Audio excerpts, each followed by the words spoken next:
ವಿರೋಧ ಪಕ್ಷವರು ಮಾತಾಡ್ತಾರೆ.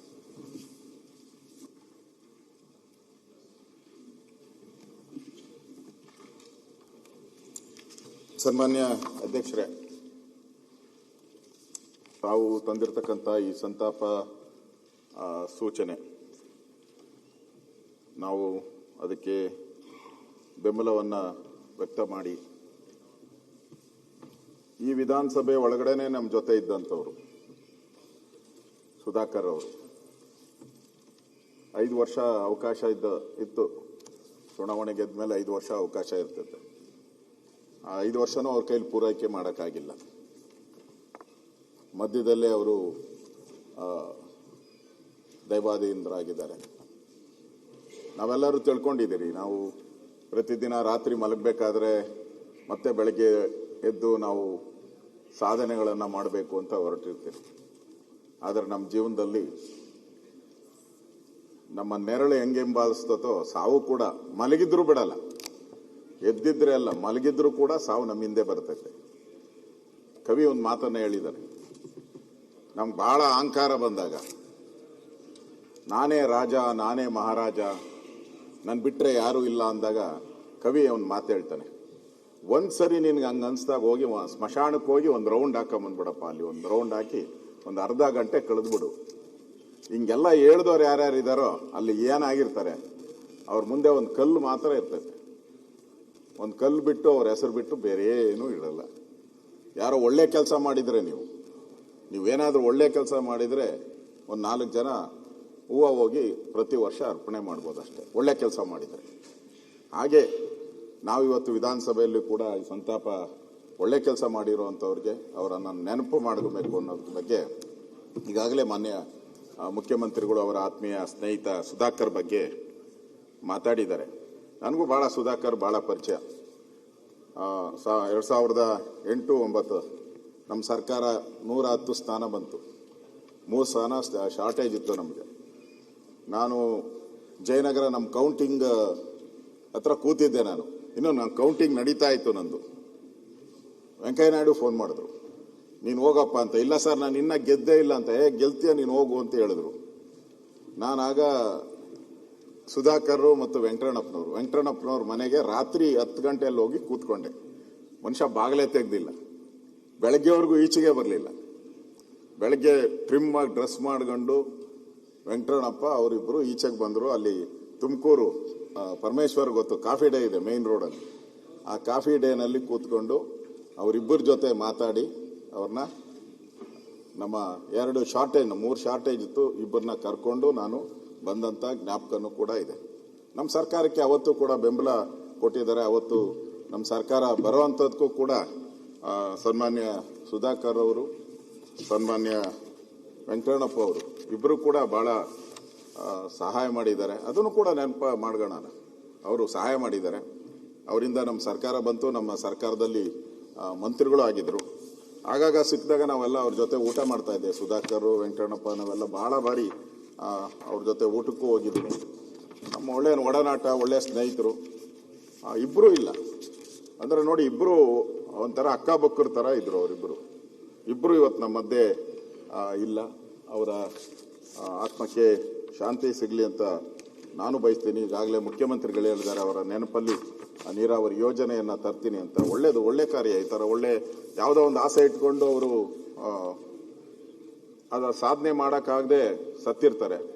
ಸೊ ಆ ಸಾಧನೆ ಮಾಡಿದಾಗ ನಿಜಕ್ಕೂ ಅವರ ಆತ್ಮಕ್ಕೆ ಶಾಂತಿ ಸಿಗುತ್ತೆ ಅಂತ ನನಗನ್ಸ್ತೈತೆ. ಆ ಕೆಲಸ ಮಾಡಿ ಒಳ್ಳೇದು ಅಂತ ಅನಿಸುತ್ತೆ. ಮತ್ತು ರಾಮಚಂದ್ರೇಗೌಡರು ನಮ್ಮ ಪಕ್ಷದ ಹಿರಿಯ ಮುಖಂಡರು.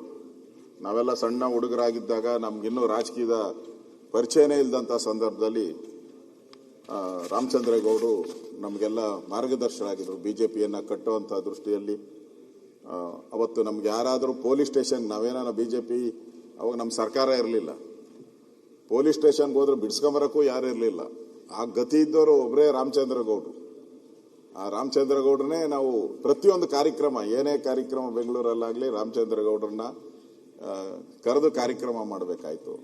ಆ ರೀತಿ ಇಡೀ ಬೆಂಗಳೂರು ರಾಮಚಂದ್ರೇಗೌಡರು ಅವತ್ತು ನಾಯಕರಾಗಿ ನಮಗೆ ಮಾರ್ಗದರ್ಶನ ಮಾಡಿದ್ರು. ಅವರು ಕೂಡ ನಮ್ಮ ಮಧ್ಯೆ ಇಲ್ಲ ರಾಮಚಂದ್ರ ಗೌಡರು ಅವರು ಕೂಡ ಹಿರಿಯ ರಾಜಕಾರಣಿಗಳಾಗಿ ವಿಶೇಷವಾಗಿ ಬಿಜೆಪಿಗೆ ಭಾಳ ಬೆಂಗಳೂರಿನ ಬಿಜೆಪಿ ಬೆಳವಣಿಗೆಗೆ ರಾಮಚಂದ್ರ ಗೌಡರು ಭಾಳ ಕಾರಣೀಭೂತರಾಗಿದ್ದಾರೆ. ಅವರ ಆತ್ಮಕ್ಕೂ ನಾನು ಶಾಂತಿ ಸಿಗಲಿ ಅಂತ ನಾನು ಬಯಸ್ತೀನಿ. ಅದೇ ರೀತಿ ಶ್ರೀನಿವಾಸಯ್ಯನವರು ಅವರು ಕೂಡ ವಕೀಲರಾಗಿ ವಿಧಾನಸಭೆಯ ಸದಸ್ಯರಾಗಿ ಹಿರಿಯ ರಾಜಕಾರಣಿಯಾಗಿದ್ದರು. ಅವರು ನಮ್ಮ ಮಧ್ಯೆ ಇಲ್ಲ. ಅದೇ ರೀತಿ ಪುಟ್ಟರಂಗನಾಥ್ ಅವರು ಬೇಲೂರು ವಿಧಾನಸಭಾ ಕ್ಷೇತ್ರದ ಶಾಸಕರಾಗಿ 5ನೇ ವಿಧಾನಸಭೆ 11ನೇ ವಿಧಾನಸಭೆಗೆ ಆಯ್ಕೆಯಾಗಿದ್ದರು.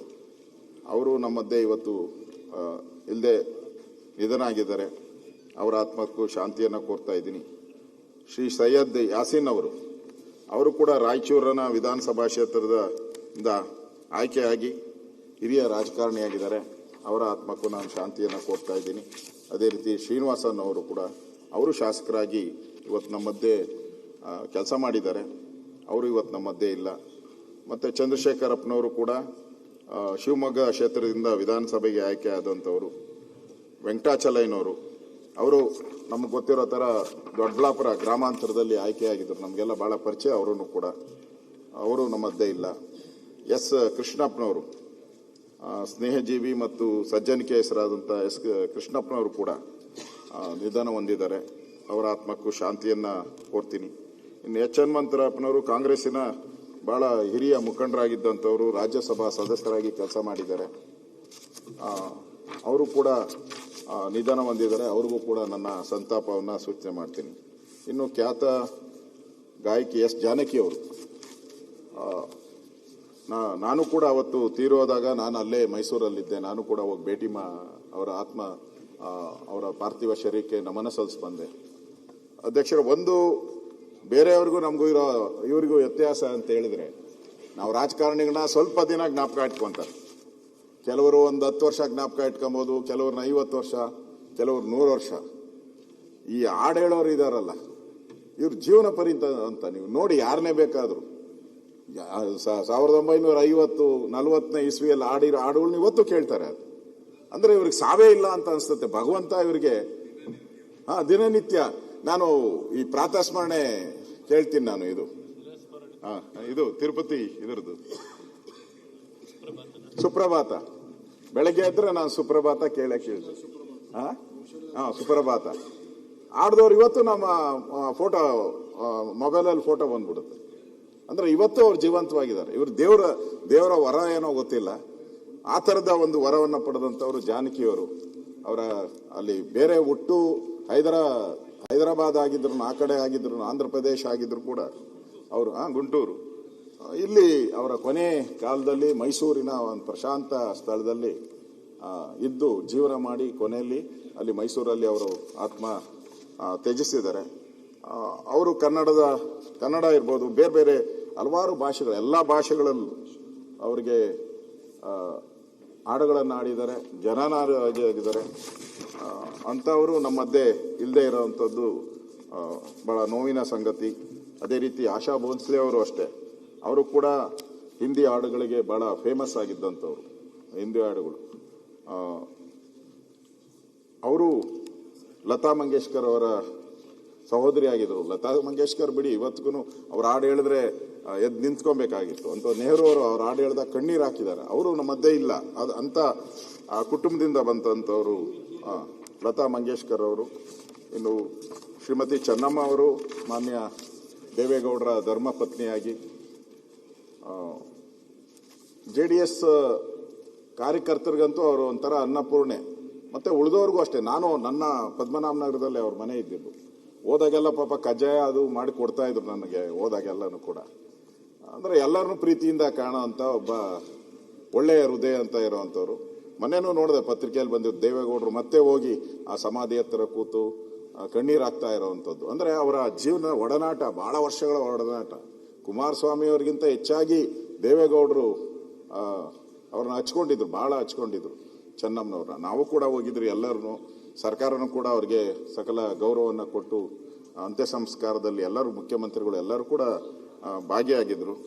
ಅವರು ಒಬ್ಬ ದೈವ ಭಕ್ತಿಯಾಗಿ ಇಡೀ ಕುಟುಂಬಕ್ಕೆ ಒಂದು ದಾರಿದೀಪವಾಗಿ ನಡ್ಕೊಂಡಂಥದ್ದು ನಾವು ನೋಡ್ತಾ ಇದ್ದೀವಿ. ಚೆನ್ನಮ್ಮನವರು ಅವರು 18/7/26 ನಿಧನ ಹೊಂದಿದ್ದಾರೆ. ಅವರ ಆತ್ಮಕ್ಕೂ ನಾನು ಶಾಂತಿಯನ್ನ ಕೋರ್ತಾ ಇದ್ದೀನಿ. ಒಟ್ಟಾರೆ ಇವತ್ತು ತಾವು ತಂದಿರತಕ್ಕಂಥ ಸಂತಾಪ ಸೂಚನೆಯಲ್ಲಿ ಯಾರ್ಯಾರು ನಮ್ಮನ್ನು ಅಗಲಿದ್ದಾರೆ ಅವರೆಲ್ಲರ ಆತ್ಮಕ್ಕೆ ಶಾಂತಿ ಸಿಗಲಿ. ಅವ್ರು ಮಾಡಿರುವಂಥ ಒಳ್ಳೆ ಕಾರ್ಯಗಳು, ಸಮಾಜಮುಖಿಯಾದಂಥ ಕಾರ್ಯಗಳು ಜನ ನೆನಪು ಮಾಡ್ಕೊಳ್ಳಿ.